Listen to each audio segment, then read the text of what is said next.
You have to be clinical, and they weren't, and they got punished. Particularly in the first 10, 15 minutes. If they'd taken one or two very, very gilt-edged chances, they would have been a bigger threat, obviously. But the way Munich play, they're kind of fearless, aren't they? Yeah, and I think because they play such a high line, Neuer, you saw today, he came off his line a couple of times actually to try and combat that. And I think that stopped the first chance that Lyon had. I think it just put, was it Memphis? Yeah, Depay. Cambi, just put him off for a second. But we were just thinking, if you think about Mbappe, Neymar, Di Maria, in those spots, they're goals. So it'd be interesting to see if Hansi Flick tweaks it, because, as you said, Lyon caused loads of issues.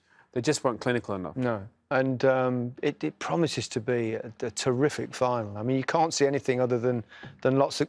No, I won't say it. Oh, goals. There's got to be goals. The way this Bayern team's set up, press high to win the ball, yes, which is great. This is the way the game's gone so much in recent years. Leave himself wide open at the back. Now, we said we hammered Pep Guardiola in the last game against Lyon for changing his tactics. Yeah. And now we're sitting here and asking Flick, you should change your tactics maybe. Do you think he should, or do you think it's I just worked? think he needs to... It's worked up to now. They've won 8-2, 3-0. It's worked up to now, but both games, they could have conceded 4 or 5 goals.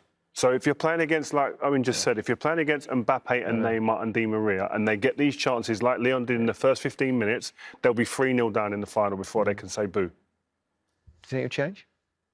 No, it won't change. He might tweak it. Tweak it. Tweak it is the way. Well, that's all it needs to do. I mean, it's all very well having a high line, but if you've got no pressure on the ball and you've got those players running behind you, you've got to drop back, surely. You can't just keep pressing up. It's madness. Or somebody plays a bit deeper that gets across. Yeah. Or Neuer comes out higher. Maybe that's Sula. You know, he's quicker than Boateng. Strikers love it when goalies come out higher, I tell you. Tell you what, though, I think Neuer stopped a couple of goals today. Well, he did. He's always played that way anyway, hasn't he? He's had a tendency to he exaggerated his position today in terms of coming out and being there. And like you say, that chance that Memphis Depay had in the early part of the game, when he got his head up, I think he was surprised to see Neuer so far out, and that put him off a little bit.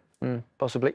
OK, well, we're all set for Sunday. It's Bayern Munich against Paris Saint-Germain in the 2020 UEFA Champions League final, live from Lisbon. Join us here on BT Sport 1. And that's not all on offer on Sunday night, because the SummerSlam, one of the best-loved nights of the WWE calendar, is exclusively live on BT Sport Box Office from midnight.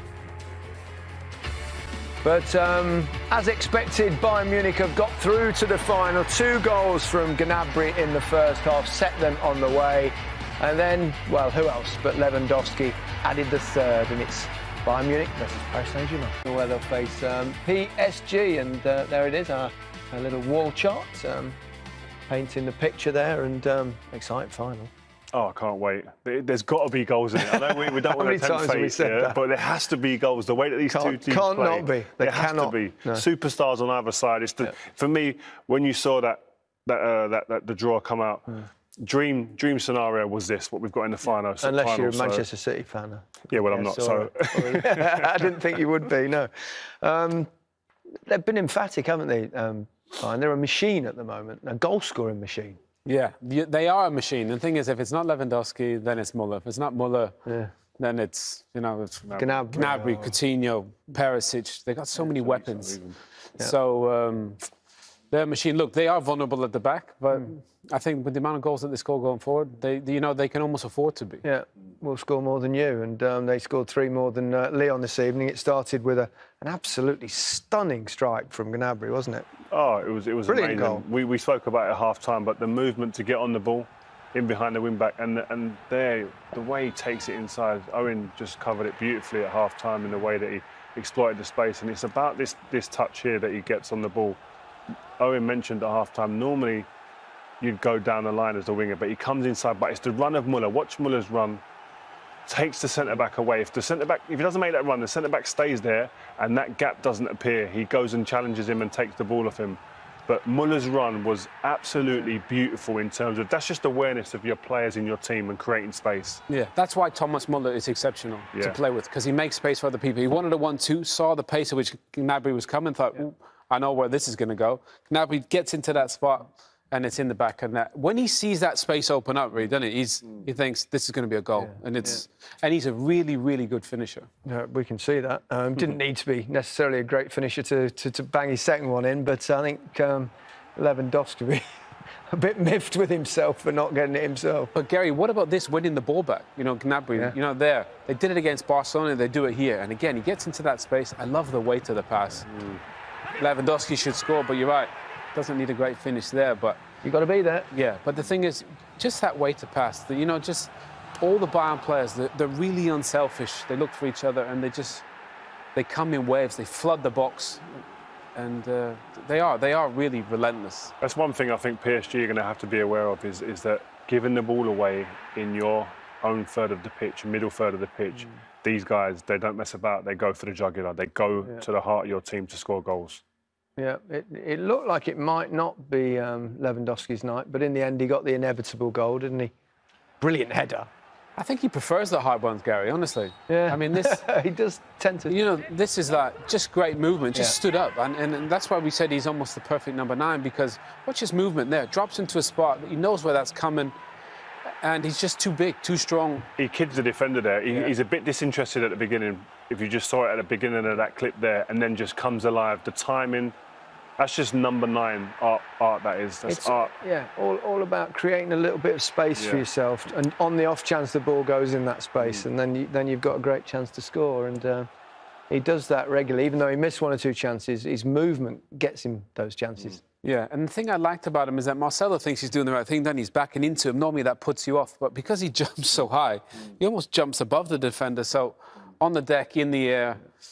And he's unselfish, you know, so I think he's just got the total package. Now, we can hear from Alphonso Davies. Can Des Kelly keep up with him? Let's find out. Alphonso, it must feel a little bit like fantasy football at the moment. Everything's going your way. Yeah, it feels good. You know, everyone's happy, everyone's playing well. We're happy we can make it to the finals. You know, we know our opponent we're playing is PSG. You know, they're a good team, so we just want to go out there, you know. Right now, you know, we celebrate a little bit, but, you know, afterwards we focus on the next game. You've been monsters in this competition. I think you're the first club ever in the Champions League to do 10 straight victories. Yeah, I mean, it all comes down to, you know, the will that you want to, you know, win the game. Like I said, all the boys are fighting, you know. Yeah, I mean, for me, it's a dream come true, actually. You know, playing Champions League, you know, making it to the finals is everything you can ask for. And not just playing in the Champions League. I mean, you destroyed your hero's side in the last round, Lionel Messi. Did you get the shirt, by the way? Yeah, I asked for it, but I think he was a little bit upset, so it's okay. Next time, hopefully. Yeah, he'll get over it. But next, of course, you've got Neymar and Mbappe. That's another fantastic head-to-head. It's going to be a fabulous game. It's not going to be 0-0, is it? Yeah, it's going to be a good game. Definitely, there's going to be goals in that game. You know, this is what you dream of as a footballer, you know, playing with the best against the best, you know, in Europe, and we're able to do that, so I'm excited. You play a very high defensive line. I mean, that you gamble on the fact that you can score more than the opponent. Yeah, I mean, we try. We know we have solid guys in the back. We try to get the ball forward as much as possible, so and it seems to be working. It's the excitement in that dressing room. I mean, we've got legends in there, experienced players like Thomas Müller, Robert Lewandowski. Is the excitement still as great as ever? Yeah, the excitement's still as good as ever. Yeah, these guys, you know, they've basically won everything. So, but overall, yeah, everyone's still excited. You know, even though they won many titles, but they're still hungry to win this one. And just one more step now. Yes, definitely.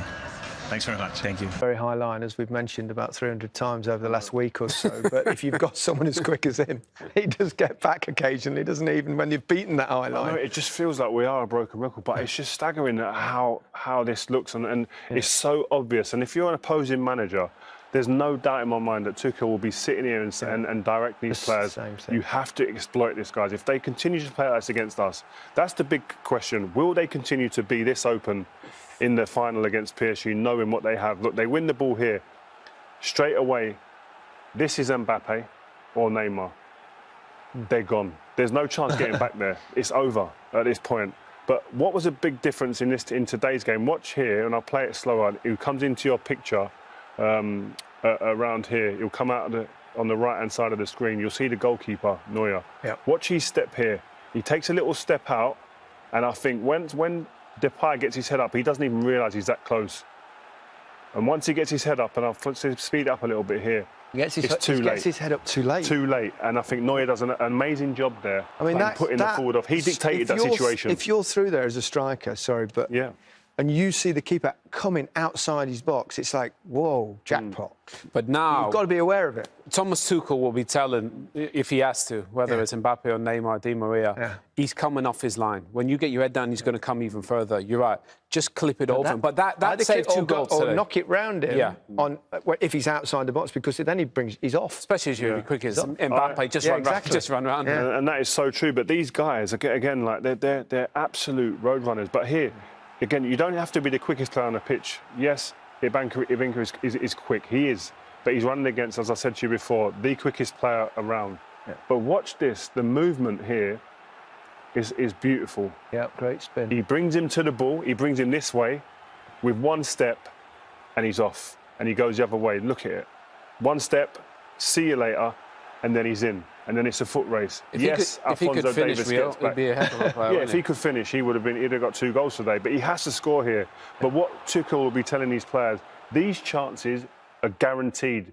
This isn't nothing new what we're seeing here. This is something we're seeing game in, game out. And the quality on the opposition side have not been good enough to finish those chances off. It's good effort, though, to get to the semi-finals, to get this far. And they do produce lots of young talent. We might have seen the next one.